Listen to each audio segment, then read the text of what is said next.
She built a tech empire from nothing, then found out her own father used her trust fund to buy a Miami condo under his name, all while claiming it was to help her sister.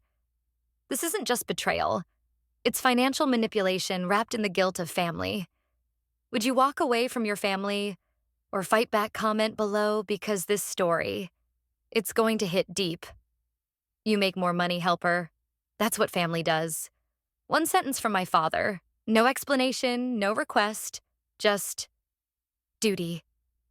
The glow of the city pulsed beyond my floor-to-ceiling windows, each building blinking like a silent metronome, counting down to the next decision I'd regret. The last line of our investor Zoom echoed in my mind, an enthusiastic yes to Series C. It should have felt like a win. Instead, my phone vibrated like a siren in a dark tunnel, pulling me back to the same guilt-laden rhythm I'd never quite escaped. I didn't even glance at the caller ID.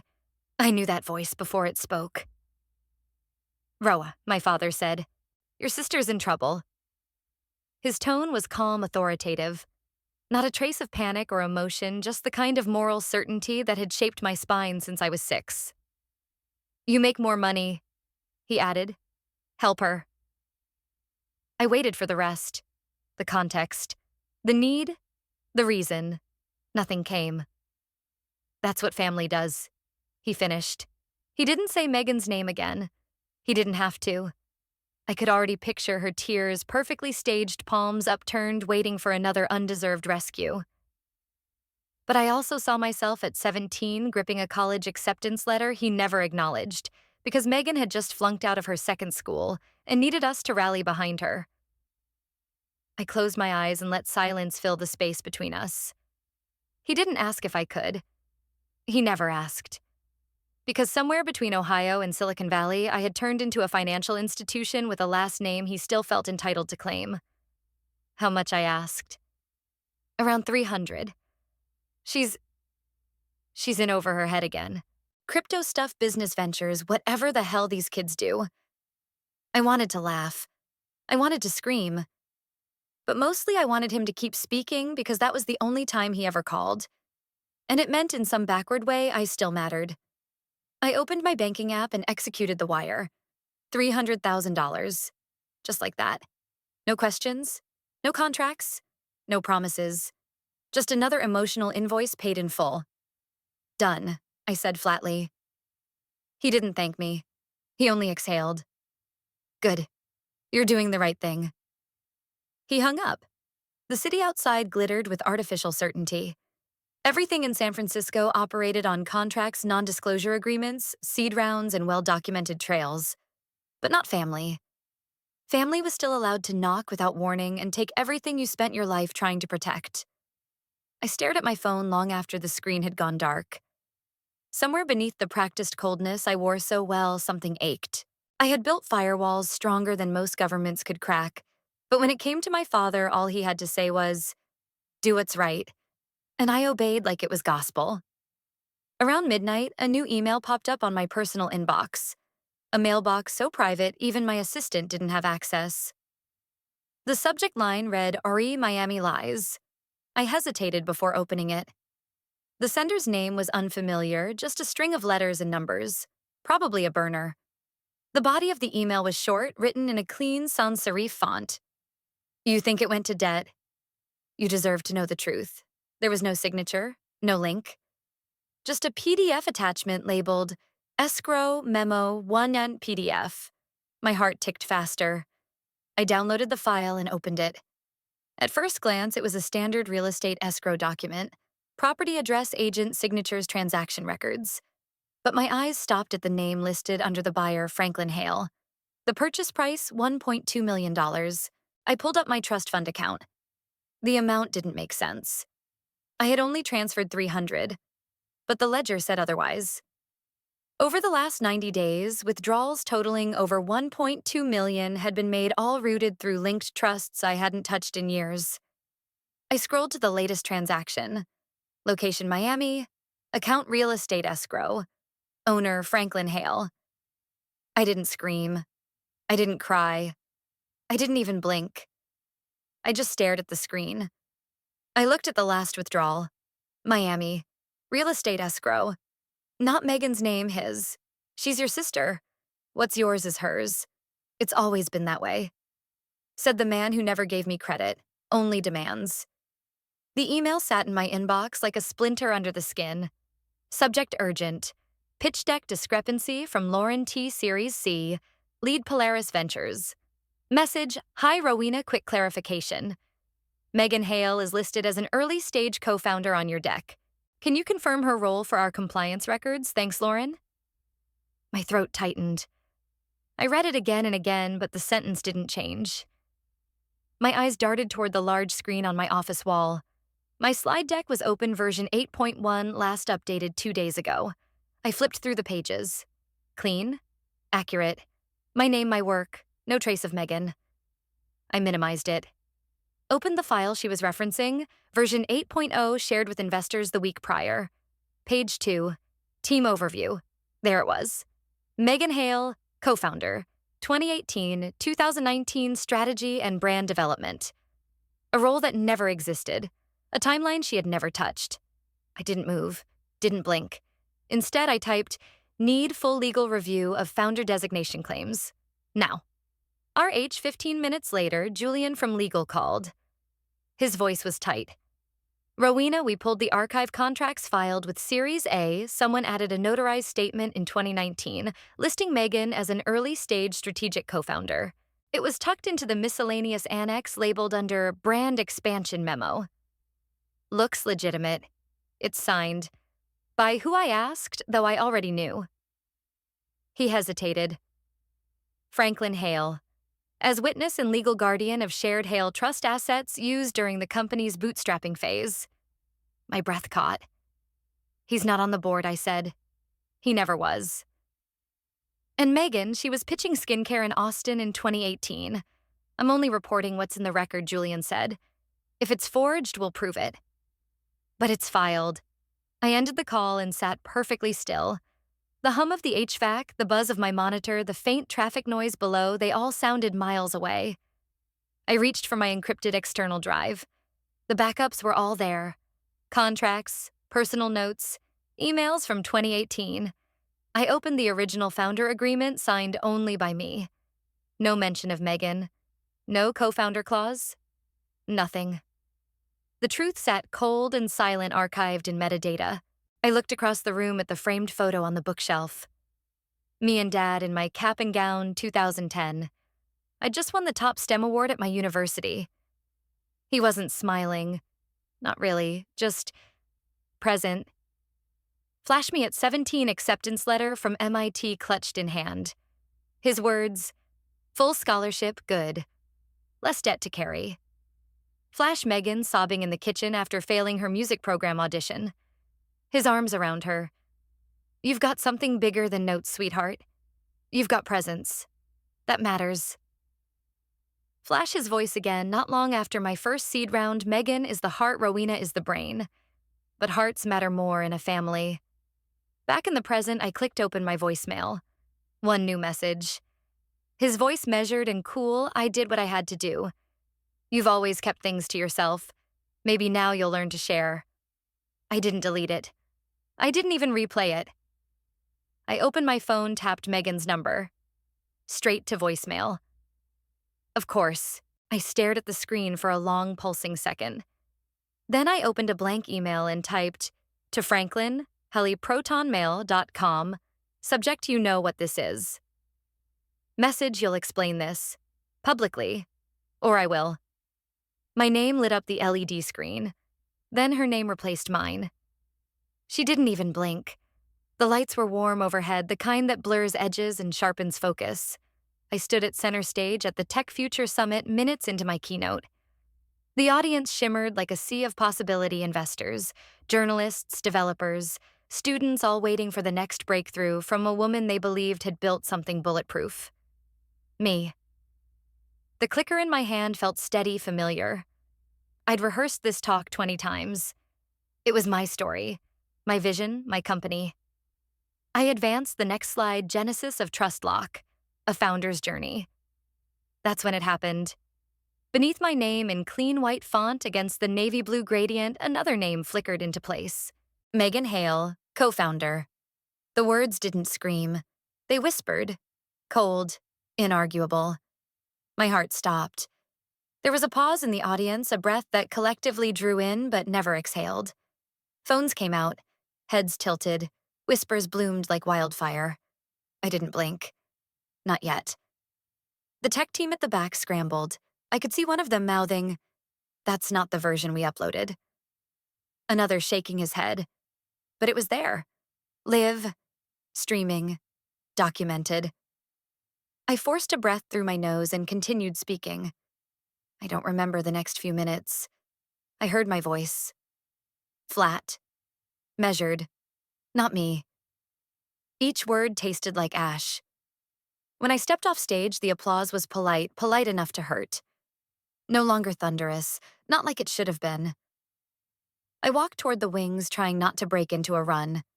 And then she was there, waiting like a ghost in silk. Megan.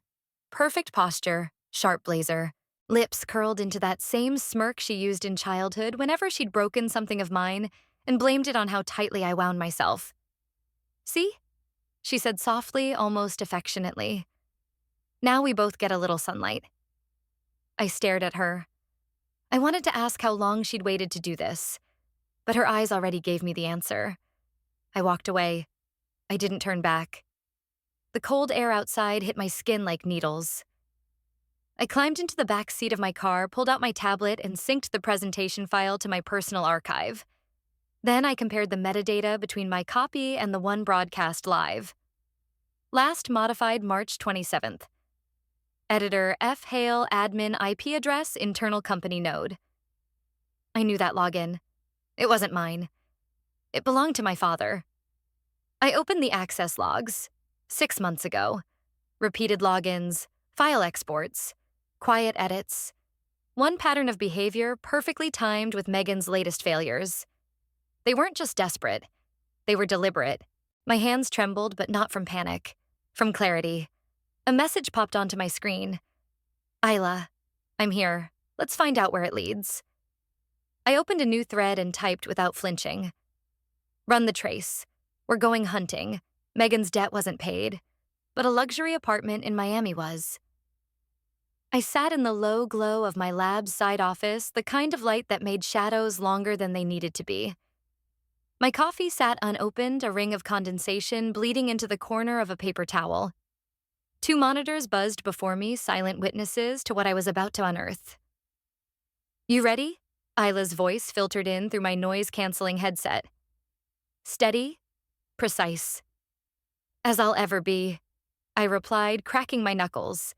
The crypto wallets we'd flagged had been dormant for months until now. She shared her screen. Dozens of transactions bloomed like neon veins across the blockchain explorer. This wallet received 3.1 BTC on March 3rd. Isla began. Then fragmented into 5 addresses, each routed through mixer protocols, then shifted into USDT. This one here, she highlighted a chain of transfers landed in a domestic exchange withdrawn in USD 2 days later. Account holder, Franklin Hale, LLC. I didn't respond. My jaw locked. She continued. Funds were wired to a Miami escrow company. You'll love this closing documents list, the purchase of a 2-bedroom penthouse in Edgewater, completed April 12th. Price tag $119 million. The number hit like a slap. My trust fund had been down by $1.2 million. I thought I had imagined it, thought it was maybe market volatility. It wasn't. I leaned forward.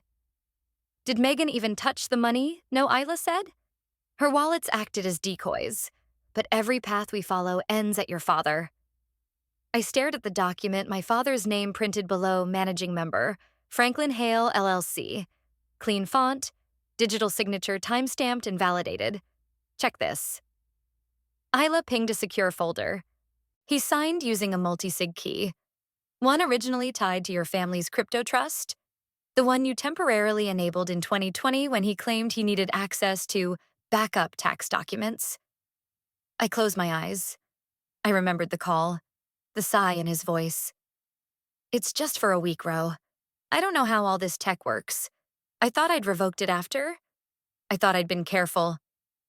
My screen flashed. Isla uploaded a zip folder labeled Mirror Cloud, Backups. Rowena, 2020. You might want to check this out yourself, she said quietly. Found it while running a passive sweep. I extracted the files, mostly old invoices, contracts, versions of company decks long discarded, and then a voice memo. No subject, just a date. April 15th. I clicked play. His voice was closer than I wanted. Soft. Intentional. Like a bedtime story. Row, family means keeping each other grounded. I used what we needed to keep this house ours. You'll understand once you have kids. One day you'll look back and see I saved us from chaos. You're too smart to waste everything on pride. It wasn't confession. It wasn't apology. It was entitlement dressed in fatherly warmth. I saved the audio. Archived it 3 times. Air-gapped 1 copy. Isla didn't say anything. I opened a new email. Addressed it to every single Series C investor currently in my cap table. Subject line: legal irregularities and co-foundership clauses. Please read before June 30th. No CCs, no disclaimers. Inside, I included copies of the forged documents, the altered decks, the wallet traces. I didn't explain how I knew. I simply attached the truth. My hand hovered over the mouse. Click. Send. Sometimes to save yourself, you have to burn the house you built. The investor boardroom was colder than usual. Not in temperature, but in presence, every nod felt reluctant, every breath deliberate. Rowena stood alone at the far end of the sleek white table, her reflection stretched across the glass surface beneath her. No one else stood. Not today. Behind her, a screen displayed a slide with one word: breach. She didn't raise her voice. I'm not here to negotiate. The first file opened with a soft click: transactional histories tracing wallet trails, IP metadata from unauthorized file changes, escrow confirmations for the Miami property. Everything had timestamps. Everything had proof. I built TrustLock from scratch, she said, calm, with the kind of clarity that sliced rather than soared. But I will not let it be co-opted by deception, even if that deception wears my family's face. A few board members shifted. One older man with a banking background muttered something about legal implications. Another woman, the youngest on the panel, looked at Rowena with something close to admiration. Rowena continued. Effective immediately, I resign. I am surrendering my equity stake. This company will no longer carry my name, my vision, or my silence. Murmurs broke across the room, but she ignored them. She slid 3 manila folders across the table. You'll find certified letters in these. Franklin Hale and Megan Hale are to have no association, formal, financial, or otherwise, with any project I launch in the future. Legal steps to ensure that have already begun. Rowena, wait, one investor began. She held up a hand. You knew who I was when you backed me. Now you know what I won't become. She left without another word. Later that day, the press office at Forbes felt smaller than she expected. Intimate in a good way. Across from her sat Naya Cruz, senior journalist and known bloodhound for tech scandals with teeth. But today there was no bite. Only curiosity. Respect. You really walked away from it all? Naya asked, recorder blinking. I walked away from something that no longer resembled what I built. Naya leaned forward. You think others will follow? Rowena's voice was low. Maybe they should start by asking, can you protect code? Sure. But can you protect your name from the people who know your passwords? That made Naya smile. That's your quote. By the time Rowena reached her apartment, the story was already live. Front page, she built it alone. Then her family tried to rewrite her story. By evening, the headline had trended on LinkedIn, then Twitter, then Medium. Comments poured in, some from other founders, some from strangers. Women. Men. People who'd been used, rewritten, reshaped. Her phone buzzed. A message from an unknown number. We're still your family. Don't do this. Franklin. She stared at it for a long while. Her fingers hovered over the keyboard. Words formed, then vanished. She deleted the draft and closed the app. I didn't need revenge. I needed a full stop. The red circle of the TEDx stage looked almost too perfect beneath her heels. Clean, minimalist, unyielding. It reminded Rowena of something she once said in a funding pitch. True security isn't just in the code, it's in what you choose not to allow anymore. She stood still. The spotlight didn't shake. Neither did she. My name is Rowena Hale, she began, and I built something worth billions. But that's not why I'm standing here. Her voice was measured, even warm, but each word carried weight like a slow, inevitable hammer. I was taught that success meant sharing, that family meant trust, that love looked like obligation, and that if you had more, you should give more until you had nothing left. A pause.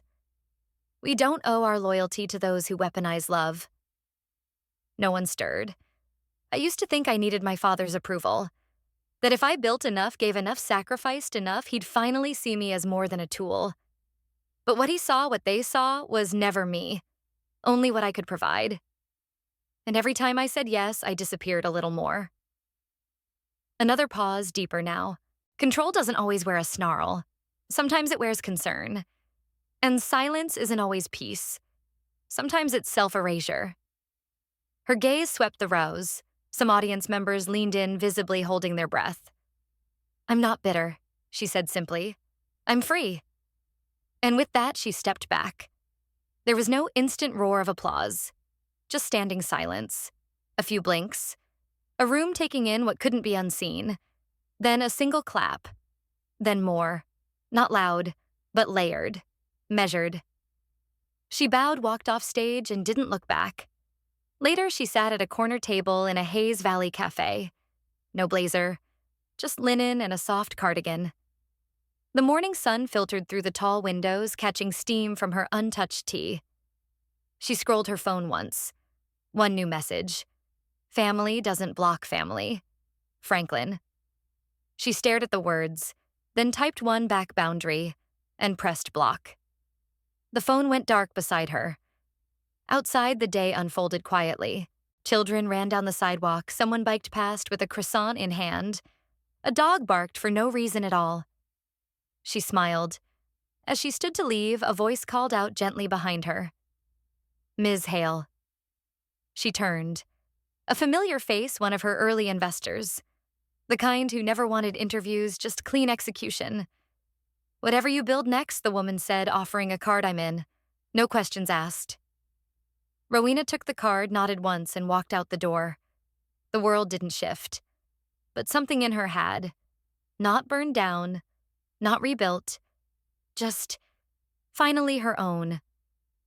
They thought silence would bind her, that loyalty would blind her, but in the end, truth carved its own path. Rowena didn't seek revenge. She demanded recognition, clarity, and the dignity of being seen beyond what she could provide. Justice, when built on evidence and quiet resolve, cuts deeper than vengeance ever could.